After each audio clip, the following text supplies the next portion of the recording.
Physics में अपेक्षिक परावैद्युता या परावैद्युतांक। अपेक्षिक परावैद्युता या परावैद्युतांक जो स्थिर वैद्युत की इलेक्ट्रोस्टैटिक यूनिट का एक टॉपिक है। परावैद्युता या परावैद्युता या विद्युतशीलता, इसी को दूसरा निरपेक्ष परावैद्युता या विद्युतशीलता भी कहते हैं या परावैद्युतांक भी कहते हैं इसी को हम। तो देखो यहाँ पे जो हम लोग अपेक्षिक परावैद्युता विद्युतशीलता को हम एप्सिलॉन आर द्वारा सूचित करते हैं। किससे? एप्सिलॉन आर द्वारा सूचित करते हैं। एप्सिलॉन आर द्वारा सूचित करते हैं। तो हम अगर डिफिनेशन दें परावैद्युता, अपेक्षिक परावैद्युता या विद्युतशीलता का, तो अपेक्षिक परावैद्युता विद्युतशीलता का बहुत कॉमन, अगर इसका फार्मूला अगर याद हो गया, एप्सिलॉन आर अपेक्षिक परावैद्युता या विद्युतशीलता, या इसी का नाम होता है निरपेक्ष परावैद्युता या विद्युतशीलता, या इसी को और भी नाम से कह सकते हैं कि परावैद्युतांक भी कह सकते हैं, परावैद्युतांक।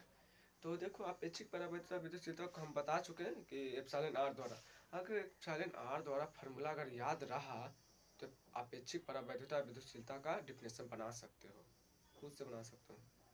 तो एप्सिलॉन आर बराबर जो फार्मूला होता है वह एप्सिलॉन बटा एप्सिलॉन नोट होता है। एप्सिलॉन बटा एप्सिलॉन नोट। आप बोलेगा, आप लोग बोलेंगे कमेंट में कि एप्सिलॉन और एप्सिलॉन नोट क्या होता है। तो देखो एप्सिलॉन जो होता है, एप्सिलॉन को एप्सिलॉन एम भी लिख सकते हैं, एप्सिलॉन को एप्सिलॉन एम भी लिख सकते हैं। तो इसका कहने का मतलब यह है कि माध्यम का परावैद्युता होता है या विद्युतशीलता, एप्सिलॉन खाली रहेगा या एप्सिलॉन एम रहेगा, एप्सिलॉन या एप्सिलॉन एम रहा तो वह माध्यम का परावैद्युता या विद्युतशीलता होता है। अगर एप्सिलॉन नोट रहा, एप्सिलॉन नोट रहा तो वह निर्वात का परावैद्युता या विद्युतशीलता होता है, निर्वात का परावैद्युता या विद्युतशीलता होता है। अगर एप्सिलॉन नोट हम बता चुके हैं कि एप्सिलॉन नोट रहेगा तो निर्वात में परावैद्युता या विद्युतशीलता होगा, निर्वात में परावैद्युता या विद्युतशीलता होगा। और एप्सिलॉन आर तो बता चुके हैं कि अपेक्षिक परावैद्युता विद्युतशीलता होता है। एप्सिलॉन आर बराबर जो फार्मूला होता है एप्सिलॉन बटा एप्सिलॉन नोट, या इसी को हम लिख सकते हैं एप्सिलॉन आर बराबर एप्सिलॉन एम बटा एप्सिलॉन नोट। अब यहाँ पे आश्चर्यचकित नहीं होएगा कि एप्सिलॉन एम बटा एप्सिलॉन नोट लिखे सर, हम पहले भी बता चुके हैं कि एप्सिलॉन एम या एप्सिलॉन को हम माध्यम का परावैद्युता विद्युतशीलता कहते हैं। यहाँ पे कॉमन वाली बात क्या है, जो होगा वो लिखाएगा। तो ये हो जाकर तब इसका हम डिफिनेशन बनाए, तो डिफिनेशन बना सकते हैं ऐसा, पहले माध्यम वाला था फिर निर्वात वाला था। फार्मूला था फार्मूला था जो एप्सिलॉन आर बराबर एप्सिलॉन बटा एप्सिलॉन नोट। तो एप्सिलॉन आर बराबर एप्सिलॉन नोट बराबर जो फार्मूला था उससे हम डिफिनेशन बना रहे हैं। तो एप्सिलॉन को हम क्या बोले, माध्यम का परावैद्युता विद्युतशीलता, एप्सिलॉन नोट को निर्वात की परावैद्युता विद्युतशीलता। तो हम अपेक्षिक परावैद्युता विद्युतशीलता या निरपेक्ष परावैद्युता विद्युतशीलता या परावैद्युतांक का हम डिफिनेशन बनाते हैं। तो जब किसी माध्यम का परावैद्युता या विद्युतशीलता, जब किसी माध्यम का परावैद्युता विद्युतशीलता को निर्वात के परावैद्युता विद्युतशीलता से भाग दिया जाता है, यदि फिर से बोल रहे हैं, यदि किसी माध्यम के परावैद्युता या विद्युतशीलता, परावैद्युता या विद्युतशीलता दोनों एक ही होता है, ये भी समझना।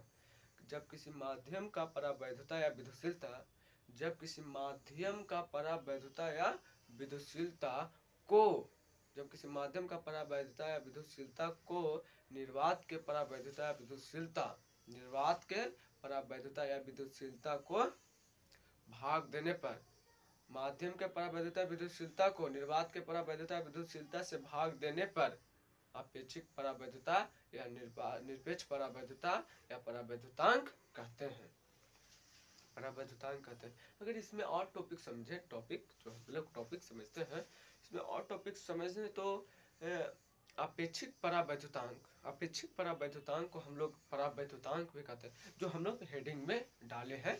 अपेक्षिक परावैद्युतांक या विद्युतशीलता या निरपेक्ष परावैद्युतांक या निरपेक्ष विद्युतशीलता या परावैद्युतांक, ये टॉपिक ये है इलेक्ट्रोस्टैटिक का, स्थिर विद्युत का। जो इसमें जो हम जो बोले कि अपेक्षिक परावैधता या विद्युतशीलता को परावैधुतांक भी कहते हैं, परावैधुतांक। अगर यहाँ पे सूचित करने की बात है कि तो दोनों का सूचित अलग अलग से किया जाता है। अपेक्षिक परावैधता को तो हम बता चुके हैं कि एप्सिलॉन आर द्वारा सूचित किया जाता है, अपेक्षिक परावैधता को एप्सिलॉन आर द्वारा सूचित किया जाता है। लेकिन उसमें कंडीशन है कि परावैधुता जो है, परावैधुता को के द्वारा सूचित किया जाता है, परावैधुता को के द्वारा सूचित किया जाता है। किसके द्वारा? के द्वारा। परावैधुता को किसके द्वारा सूचित किया जाता है? के द्वारा सूचित किया जाता है। यहीं पे आज हम इस टॉपिक को खत्म करते हैं, फिर अगले क्लास में हम इस टॉपिक को स्टार्ट करेंगे। आज तक इतना ही। थैंक्स।